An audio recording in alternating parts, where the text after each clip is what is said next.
बिस्मिल्लाहिर्रहमानिर्रहीम अस्सलाम वालेकुम रहमतुल्लाहि व बरकातुहू। आई एम मोहसिन नकवी और आप देख रहे हैं मोहसिन नकवी यूट्यूब चैनल। हम डिस्कस कर रहे हैं थॉमस कैलकुलस के चैप्टर नंबर 5 इंटीग्रेशन के बारे में। लास्ट वीडियोस में मैंने आप लोगों को बताया था कि बेसिकली हमारे पास इंटीग्रेशन का जो मेन टारगेट था वो क्या था। प्रॉब्लम हमारे पास ये था कि एक ऐसा रीजन जो किसी भी कर्व के अंडर बनता है उसका एरिया फाइंड आउट करने का हमारे पास कोई भी फार्मूला नहीं था। फॉर एग्जांपल मेरे पास एक फंक्शन है f of x is equal to x square plus 4। हर फंक्शन कोई ना कोई कर्व बनाता है, तो मस्ट है ये भी हमारे पास जो फंक्शन है ये एक कर्व बनाएगा। मैं लेट कर लेता हूं कि इस फंक्शन के अलावा ये कर्व बनता है। मैं लेट कर रहा हूं क्योंकि मैंने प्रॉपर नहीं बनाया। अब प्रॉब्लम ये है, प्रॉब्लम क्या था हमारा? प्रॉब्लम ये था कि इस कर्व के अंडर ये जो रीजन आ रहा है, ये वाला रीजन भी, इसका एरिया कैसे फाइंड करें। तो मैथमेटिशियन के पास इसका कोई आंसर नहीं था। जिस तरह आपके पास एक स्क्वायर होता है तो आप स्क्वायर का एरिया कैसे फाइंड करते हैं, आपके पास एक प्रॉपर फार्मूला है भी, आप साइड को साइड से मल्टीप्लाई करें दैट इज एक्स स्क्वायर, आपके पास एरिया आ जाएगा। रेक्टेंगल है भी, अगर लेंथ इसकी y है और विड्थ इसकी x है तो इसका एरिया कैसे फाइंड करें, x को y से मल्टीप्लाई करें, एरिया आ जाएगा। तो ये जो हमारे पास किसी भी कर्व के अंडर जो रीजन बनेगा इसका एरिया कैसे फाइंड आउट करें, तो मैथमेटिशियन के पास इसका कोई आंसर नहीं था। तो बिलाखिर मैथमेटिशियन ने काफी टेक्निक्स यूज करते हुए फाइनल रिजल्ट ये निकाला भी, अगर हम किसी रीजन का एरिया फाइंड करना चाहते हैं तो सिंपल सा काम है, एक छोटा सा काम है। काम क्या है कि आप उस कर्व के अलावा जो फंक्शन है आप सिंपल सा काम करें, उस फंक्शन का डेफिनेट इंटीग्रल लें। ठीक हो गया, उस फंक्शन का आप डेफिनेट इंटीग्रल लें, ये जो आंसर आएगा यही इस रीजन का एरिया होगा। तो इसका मतलब यह है कि बेसिकली जो हमारे पास इंटीग्रेशन होता है वो हमें ये बताता है किसी भी कर्व के अंडर जो रीजन है उसका एरिया कितना होगा। सिंपल डेफिनेट इंटीग्रल लें फंक्शन का, तो आपको उस फंक्शन के अलावा जो कर्व है उस कर्व के अंडर जो रीजन आ रहा है उसका एरिया वो आपको बता देगा। तो ये था हमारा मेन टारगेट इंटीग्रेशन का भी। इंटीग्रेशन हमें कर्व के अंडर जो रीजन है उसका एरिया बताता है। अब अगला क्वेश्चन ये है कि वो कौन कौन सी टेक्निक्स हैं जो कि हम इंटीग्रेशन फाइंड आउट करने के लिए डिफरेंट फंक्शंस की हम यूज कर सकते हैं। तो आज की वीडियो लेक्चर में और नेक्स्ट 3-4 लेक्चर्स के अंदर हम इन्हीं टेक्निक्स के बारे में डिस्कस करेंगे कि वो कौन कौन सी ऐसी टेक्निक्स हैं जिनकी मदद से हम डिफरेंट फंक्शंस के इंटीग्रेशन ले सकते हैं। तो कौन सी जो सबसे इंपॉर्टेंट टेक्निक्स हैं वो मैंने आपके सामने लिखी हैं, ये 5 टेक्निक्स जो कि मोस्टली यूज होती हैं।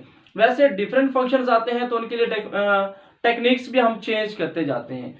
तो पहली कौन कौन सी टेक्निक है किसी भी फंक्शन का इंटीग्रेशन लेने के लिए, उसको बोला जाता है पावर रूल। सबसे पहले हम पावर रूल यूज करते हैं, यानी अगर हमारे पास कोई भी फंक्शन हो हमने उसका इंटीग्रेशन लेना है तो हम पावर रूल कैसे अप्लाई करते हैं। पावर रूल कब अप्लाई होता है? पावर रूल ये कहता है कि अगर आपके पास फंक्शन हो और फंक्शन की पावर n हो और फंक्शन का आगे डेरिवेटिव एग्जिस्ट करे, पावर को छोड़कर, इस पावर को छोड़कर बाकी जो फंक्शन है f ऑफ x उसका अगर आगे डेरिवेटिव एग्जिस्ट करे तो आप पावर रूल यू अप्लाई करते हैं कि फंक्शन की पावर में एक प्लस भी करते हैं और उसी से डिवाइड भी करते हैं। कंडीशन क्या है कि आपके पास अगर f ऑफ x की पावर n है और आगे फंक्शन का डेरिवेटिव भी एग्जिस्ट करता है तो ये फॉर्मूला उस वक्त यूज कर सकते हैं जब फंक्शन का आगे डेरिवेटिव हो। फॉर एग्जांपल ये जो मैंने अभी आपके सामने फंक्शन लिखा कि x square plus 4 into dx, अब मुझे इसका इंटीग्रेशन लेना है तो मैं क्या करूंगा, एक्स स्क्वायर का और 4 का सेपरेटली इंटीग्रेशन अगर मैं लूं तो मेरे पास क्या आएगा, प्लस 4 इंटू dx। अब देखें इस पहले पार्ट को देखें, सेकंड पार्ट को फिलहाल छोड़ दें। इसका इंटीग्रेशन कैसे आएगा? इसका इंटीग्रेशन क्या आएगा, देखिए पावर को अगर मैं छोड़ दूं बाकी मेरे पास बचता है x की पावर 2 में से पावर को छोड़ दूं बाकी क्या रहेगा x।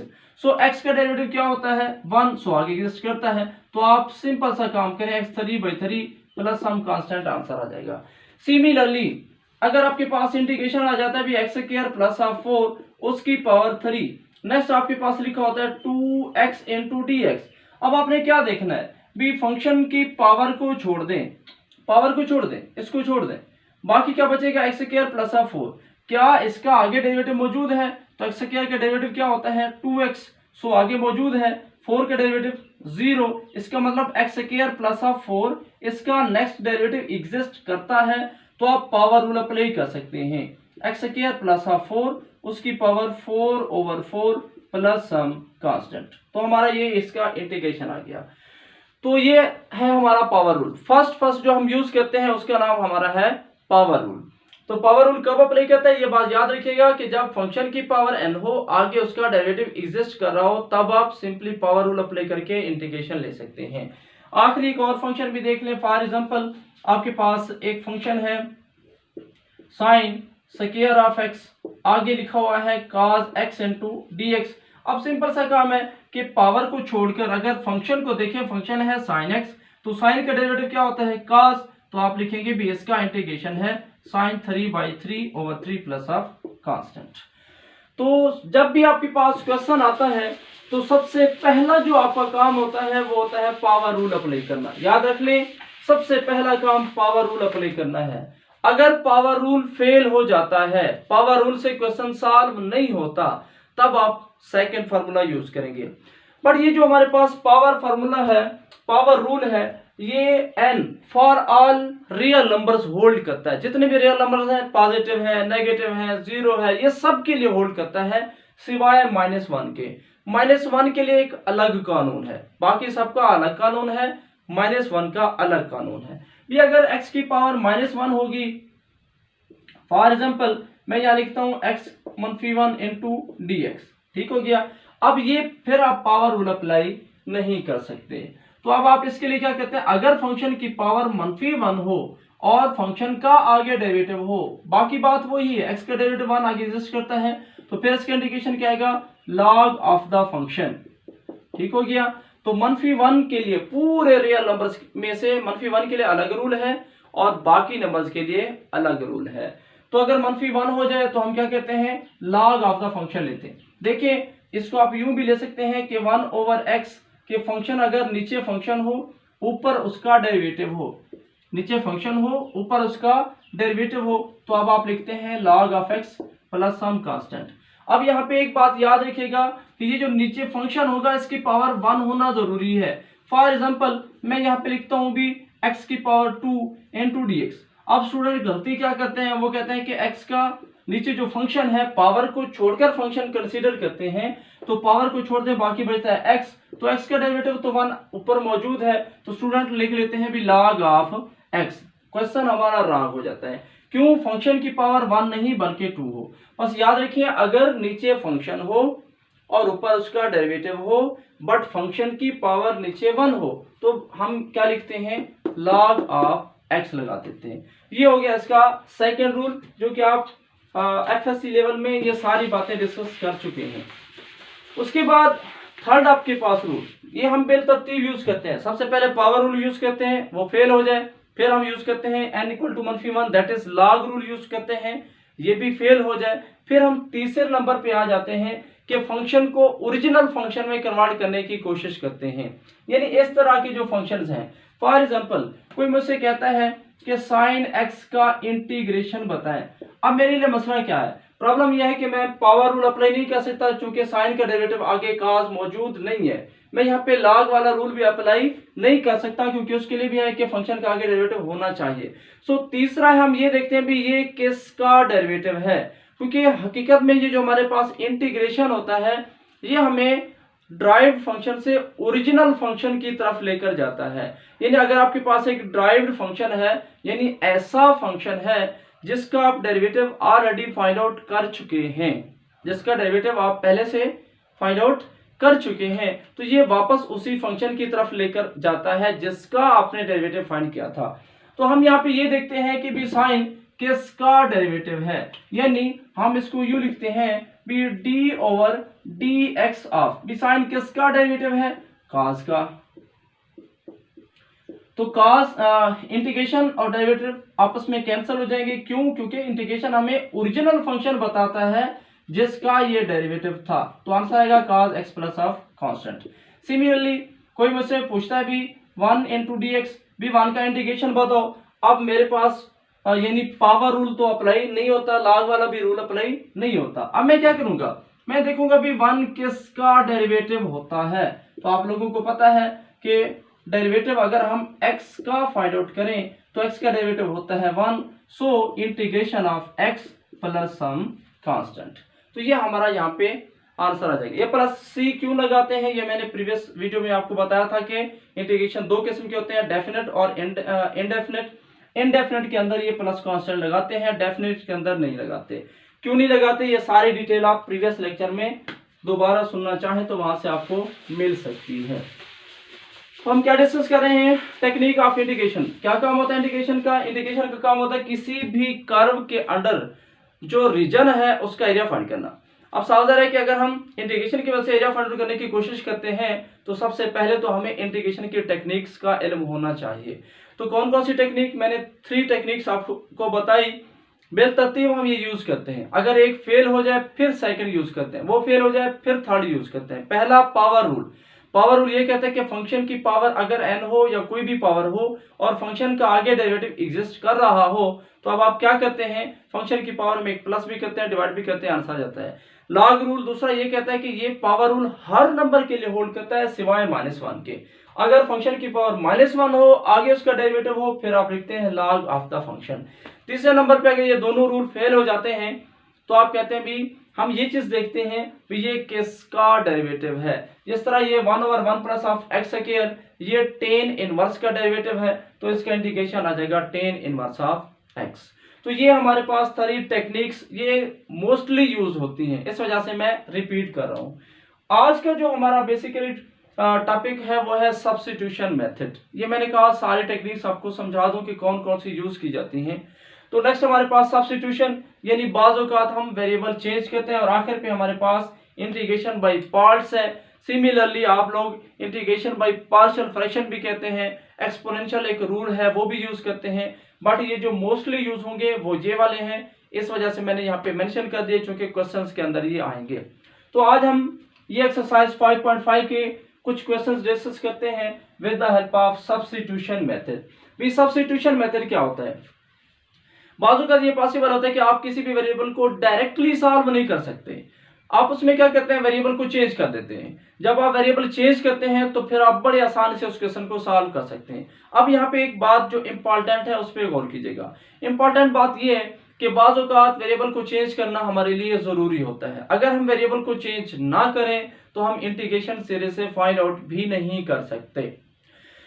बाज़ औक़ात यह है कि हम अपनी आसानी के लिए इंटीग्रेशन में सब्स्टिट्यूशन करते हैं, वहां पे विदाउट सब्स्टिट्यूशन भी हम क्वेश्चन को सॉल्व कर सकते हैं, यानी हमारे लिए सब्स्टिट्यूशन जरूरी नहीं होता। मैं एग्जांपल से एक्सप्लेन करता हूं।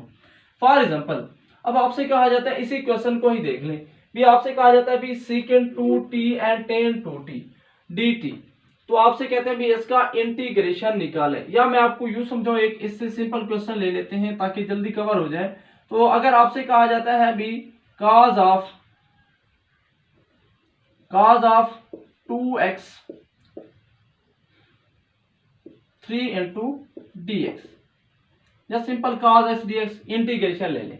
अब आप क्या कर सकते हैं, देखिए आप सब्स्टिट्यूशन किए बगैर भी इसका इंटीग्रेशन निकाल सकते हैं। कैसे? भी cos का ये जो एंगल है इसका आगे डेरिवेटिव होना जरूरी है। तो cos 2x का डेरिवेटिव क्या बनेगा 2, तो आप 2 से मल्टीप्लाई भी कर लें, यहाँ पे मल्टीप्लाई कर लें और डिवाइड भी कर लें। कांस्टेंट अगर नहीं बना तो आप मल्टीप्लाई डिवाइड कर सकते हैं। सो 1/2 आ गया। अब cos का इंटीग्रेशन क्या होगा, यानी cos किसका डेरिवेटिव है, sine of 2x plus some constant. अब इस केस में आपको सब्स्टिट्यूशन की जरूरत नहीं है, बट आप सब्स्टिट्यूट कर सकते हैं। कैसे? आप लेट कर लें, let 2x is equal to t। Simple function में कन्वर्ट करें तो ये 2x अगर d के इक्वल है तो आप डिफरेंशियल लें 2dx equal to dt, dx किसके इक्वल आ जाएगा dt/2। अब इस केस में क्या आ जाएगा आपके पास आंसर, ये जो हमारे पास cos 2x है हम इसको लिखेंगे cos t, क्योंकि 2x को हमने t लेट किया था, ठीक है। तो 2x की जगह पे cos t आ गया, और आगे है dx किसके इक्वल है dt/2। तो आंसर क्या आएगा 1/2। अब cos किसका इंटीग्रेशन होता है, बिकॉज तो हमारे cos किसका डेरिवेटिव होता है साइन का, तो आंसर आएगा 1/2 into sine t plus some constant, या 1/2 इंटू साइन t की जगह पे क्या लिखेंगे 2x, क्योंकि क्वेश्चन हमारा x की फॉर्म में था, तो हमारे पास आंसर वही आया जो हमने वहां पे डायरेक्टली फाइंड आउट कर लिया था। यानी कहने का मतलब ये है कि आप सब्स्टिट्यूट ना भी करते तो आपके पास आंसर आ जाता। तब आपको याद रखते हैं भी, अगर एंगल यूज हो रहा है तो एंगल का आगे डेरिवेटिव होना चाहिए, नहीं है तो मल्टीप्लाई और डिवाइड करते हैं। तो यूं हम सिंपल काम, यानी अब हमें इंटीग्रेशन की सब्स्टिट्यूशन की जरूरत नहीं थी, टी पुट करने की जरूरत, फंक्शन को चेंज करने की जरूरत नहीं थी, बट हमने अपनी आसानी के लिए चेंज किया। एक और फंक्शन देख लें, एक्स स्क्वायर प्लस ऑफ 1, इसकी पावर ले लेते हैं 3 इंटू डी एक्स। ठीक है, आगे है x इंटू डी एक्स। अब देखें, अगर मैं इसको डायरेक्टली इंटीग्रेट करूं तो मेरा रूल क्या कहता है, पावर रूल ये कहता है कि फंक्शन की पावर को छोड़कर बाकी जो फंक्शन है उसका आगे डेरिवेटिव होना चाहिए। तो एक्स स्क्वायर प्लस 1 का आगे डेरिवेटिव बनेगा 2x। मेरे पास x तो है, 2 नहीं है, सो मैं क्या करूंगा, एक ही स्टेप मुझे एक्स्ट्रा करना पड़ेगा कि मैं यहाँ पे पावर 3 इंटू 2 से मल्टीप्लाई भी करूंगा और डिवाइड भी करूंगा। तो मैंने यहाँ पे कांस्टेंट से मल्टीप्लाई भी किया और डिवाइड भी किया। याद रख लें, अगर कांस्टेंट ना हो तो आप मल्टीप्लाई और डिवाइड करके बना सकते हैं, बट वेरिएबल नहीं बना सकते। ये नहीं होगा कि अगर यहाँ पे x ना होता फिर आप क्या करते, 2x से मल्टीप्लाई और डिवाइड करके बना लेते, ऐसा काम नहीं कर सकते। कांस्टेंट से मल्टीप्लाई और डिवाइड कर सकते हैं, बट वेरिएबल से मल्टीप्लाई और डिवाइड नहीं कर सकते। 1/2। अब क्या है, रूल हमारा फाइनल है कि फंक्शन का जो आगे डेरिवेटिव एग्जिस्ट करता है, तो सिंपल सा काम है कि आप इसमें पावर में एक प्लस भी करें और उसी से डिवाइड भी करें, आपके पास आंसर आ जाएगा। तो मैंने यहाँ पे देखें कोई सब्स्टिट्यूशन नहीं की। अब सेकंड केस ये था कि मैं इसको लेट कर लेता, भी let x square plus of 1 is equal to t. अब मुझे dx भी dt में चेंज करना पड़ता, तो मैं बोथ से पे डिफरेंशियल लूं तो इसकी 2 का डेरिवेटिव आएगा 2x, साथ लिखेंगे dx। डिफरेंशियल के अंदर ये साथ जिसके लिहाज से आपने डेरिवेटिव लिया वो साथ मल्टीप्लाई करते हैं, इक्वल टू 1 का 0 आ गया और इधर से बन गया dt। ये 2 मल्टीप्लाई हो रहा है तो राइट पे आप इसको डिवाइड करेंगे dt/2। नाउ अब आपके पास ये जो इंटीग्रेशन है ये कैसे कन्वर्ट हो जाएगा, ये वाला इंटीग्रेशन ये आपके पास बन जाएगा एक्स स्क्वायर प्लस ऑफ 1, इसको मैंने कहा था भी ये हमारे पास t है, उसकी power 3 into x D x, ये मेरे पास क्या आ रहा है dt/2 आ गया। अब ये बिल्कुल सिंपल पावर रूल हमारे पास बना कि फंक्शन का आगे डेरिवेटिव एग्जिस्ट करेगा। तो अब देखिए फंक्शन की पावर है 3, आगे t का डेरिवेटिव 1 आ गया, तो 1/2 इंटू सिंपल काम करेंगे 4/4 प्लस सम कांस्टेंट। अब आपने चूंकि हमारा क्वेश्चन x में था तो आंसर भी हमें x में ही देना होगा, तो t की जगह पे आप क्या लिखेंगे, t की जगह पे लिखेंगे भी एक्स स्क्वायर प्लस ऑफ 1 और raise to power 4/4 plus some constant, it is required answer. तो ये 2-3 एग्जांपल से आपको क्लियर हो गया भी हमारे पास एक्स स्क्वायर प्लस ऑफ 1 था, सॉरी यहाँ पे 1 था, ये 1 ही आएगा। तो आप क्लियर आपको नजर आ रहा है कि x square plus of 1/4 over power 4/4 plus some constant, इधर भी वही आंसर आ रहा है, तो सब्स्टिट्यूट करने की मुझे जरूरत नहीं है। हाँ, अगर मैं उसको सब्स्टिट्यूट कर लेता हूं तो मेरे पास क्वेश्चन सिंपल बन जाएगा। बिल्कुल ये इसका हर किसी को पता है कि फंक्शन की पावर में एक प्लस भी करते हैं और डिवाइड भी करते हैं। अब जरा एक और क्वेश्चन हम आखिरी डिस्कस कर रहे हैं, जिसमें मैं आपको ये बताऊंगा भी बाज औकात ऐसा होता है कि जब तक हम उसको सब्स्टिट्यूट ना करें यानी वेरिएबल चेंज ना करें तो क्वेश्चन हमारा सॉल्व ही नहीं होता। मैं आप लोगों को टेक्निक ऑफ इंटीग्रेशन बता रहा हूं, जिसमें से फर्स्ट है पावर रूल, सेकंड है कि पावर रूल हर नंबर के लिए होल्ड करता है सिवाय -1 के लिए, -1 के लिए अलहदा रूल है जिसको हम बोलते हैं लॉग रूल। तीसरे नंबर पे हम देखते हैं भी ये किसका फंक्शन है, उसको डेरिवेटिव में कन्वर्ट करके हम इंटीग्रेट करते हैं। चौथे नंबर पे हमारे पास आता है सब्स्टिट्यूशन मेथड। तो मैं 4 टेक्निक आपको समझा रहा हूं भी सब्स्टिट्यूशन से आप क्वेश्चंस को कैसे सॉल्व करेंगे। एक्सरसाइज 5.5 एंड 5.6 इनसे रिलेटेड क्वेश्चंस हैं, इस वजह से ये मैं आपको समझाने की कोशिश कर रहा हूं। अब देखें सब्स्टिट्यूशन के लिए 2 ऑप्शंस हैं, बाजुकात आप अपनी आसानी से, तो याद रखें अगर आपको वो मेंशन करता है सॉल्व बाय सब्स्टिट्यूशन तो आप उसमें सब्स्टिट्यूट करेंगे, जिस तरह मैंने आपके सामने सब्स्टिट्यूट किए। अब ये जितने क्वेश्चंस मैंने लिखे हुए हैं इन सब को आप विदाउट सब्स्टिट्यूशन सॉल्व कर सकते हैं, बट क्वेश्चन जो हमारी एक्सरसाइज है उसमें सब्स्टिट्यूट से ही हमने सॉल्व करना है, तो इस वजह से इन क्वेश्चंस में हम सब्स्टिट्यूशन से भी हल करेंगे। सो अगर मेंशन करें भी सब्स्टिट्यूशन से हल करें तो फिर तो जरूरी है कि उसी मेथड से सॉल्व करें, मेंशन ना करें तो फिर अगर आप डायरेक्टली सॉल्व कर सकते हैं तो सॉल्व करें, अगर डायरेक्टली सॉल्व नहीं होता तो फिर मस्ट है आपको सब्स्टिट्यूशन करनी पड़ेगी। फॉर एग्जांपल भी आप इंटीग्रेशन फाइंड करें ए स्क्वायर मनफी x square into D x.